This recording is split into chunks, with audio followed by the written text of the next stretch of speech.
Right now টলিগঞ্জের দর্শকপ্রিয় অভিনেতাদের মধ্যে অন্যতম রয়েছে জিৎ। তাছাড়া আগামী দিনে মেগা স্টারকে অভিনয় করতে দেখা যাবে তার নতুন চলচ্চিত্র কেউ বলে বিপ্লবী কেউ বলে ডাকাতে।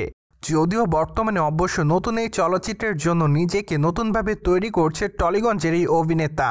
পাশাপাশি অবশ্য সম্প্রতি এক ঘনিষ্ঠ সূত্রের মাধ্যমে শোনা যাচ্ছে যে চলচ্চিত্রের পর্দায় যে সকল কলাকুশলীরা অভিনয় করবেন তারা অবশ্য টলিগঞ্জের নামি দামি অভিনেতা অভিনেত্রী। যদিও মাত্র কয়েকটা দিন আগে শোনা যায় চলচ্চিত্রটিতে যোগদান করেছে ঋতুপর্ণা সেনগুপ্ত। মূলত চলচ্চিত্রের পর্দায় টলিগঞ্জের দর্শকপ্রিয় অভিনেত্রী ঋতুপর্ণাকে একটি গুরুত্বপূর্ণ চরিত্র অভিনয় করতে দেখা যাবে। যাই হোক, এখনও অবশ্য তার সেই চরিত্রের নাম দর্শকদের সামনে উপস্থাপন করা হয়নি। ঠিক তারপরে অবশ্য মাত্র কয়েকটা দিন পর শোনা যায় চলচ্চিত্রটিতে যোগদান করেছে টলিগঞ্জের অভিনেতা টোটা রায়চৌধুরী। যদিও বর্তমানে কানাঘোষা শোনা যাচ্ছে যে চলচ্চিত্রের পর্দায় টোটা রায়চৌধুরীকে খল চরিত্র অভিনয় করতে দেখা যাবে। ফলে বর্তমানে তার দর্শকরা চলচ্চিত্রটিতে তার লুকটি দেখার জন্য রয়েছে অপেক্ষাতে। যাই হোক, এখানেই কিন্তু শেষ নয়, কেননা চলচ্চিত্রের পর্দায় প্রিয়াংশু চ্যাটার্জি এবং কৌশিক সেনকে অভিনয় করতে দেখা যাবে। যদিও এই দুই তারকাকে গুরুত্বপূর্ণ একটি চরিত্রে দেখা যাবে চলচ্চিত্রের পর্দায়, তাই তো বলাই বাহুল্য যে বর্তমানে তাদের সকল দর্শকরা অপেক্ষাতে রয়েছে চলচ্চিত্রের পর্দায় তাদের লুকটি আসলে কেমন হবে সেটি দেখার জন্য।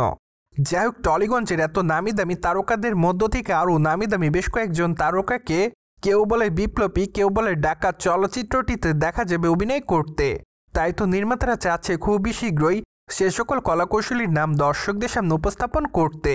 পাশাপাশি অবশ্য চলচ্চিত্রের পর্দায় জিতের বিপরীতে কে থাকবে তা অবশ্য এখনও চূড়ান্তভাবে বলছে না চলচ্চিত্রের নির্মাতারা। তাই তো চলচ্চিত্রের পর্দায় জিতের বিপরীতে কে থাকবে সেটি জানার জন্য সম্প্রতি অপেক্ষাতে রয়েছে সকল ভক্তরা। অন্যদিকে প্রাথমিকভাবে অনুমান করা যাচ্ছে যে চলচ্চিত্রের শুটিংয়ের কাজ দুর্গাপূজার পর শুরু হতে পারে। তাই তো ধারণা করা যাচ্ছে যে হয়তো অক্টোবর মাস থেকে কেউ বলে বিপ্লবী কেউ বলে ডাকাত চলচ্চিত্রের শুটিংয়ের কাজ শুরু করা হবে। যদিও প্রাথমিকভাবে শোনা যাচ্ছে যে একটানা চলচ্চিত্রের শুটিংয়ের কাজ করার পরিকল্পনায় রয়েছে চলচ্চিত্রের প্রযোজনা সংস্থা, কেননা তারা চাচ্ছে যে চলিত বছরের মধ্যেই চলচ্চিত্রের সম্পূর্ণ শুটিংয়ের কাজ শেষ করতে, যার প্রেক্ষাপটে তারা 2026 সালে চলচ্চিত্রটি মুক্তি দিতে পারে। যাই হোক, এখন শুধুমাত্র অপেক্ষার পালা, কেননা দেখা যাক বায়োপিক ঘরানার এই চলচ্চিত্রটি আসলে কবে মুক্তি দেয় চলচ্চিত্রের নির্মাতা সংশ্লিষ্টরা। অন্যদিকে আপনারা সকলে জানেন যে কেউ বলে বিপ্লবী কেউ বলে ডাকাত চলচ্চিত্রটিতে জিতকে অবশ্য অনন্ত সিংয়ের চরিত্রে দেখা যাবে অভিনয় করতে, যে কিনা অবশ্য 60 দশকে দরিদ্র মানুষদের পাশে দাঁড়িয়েছিলেন।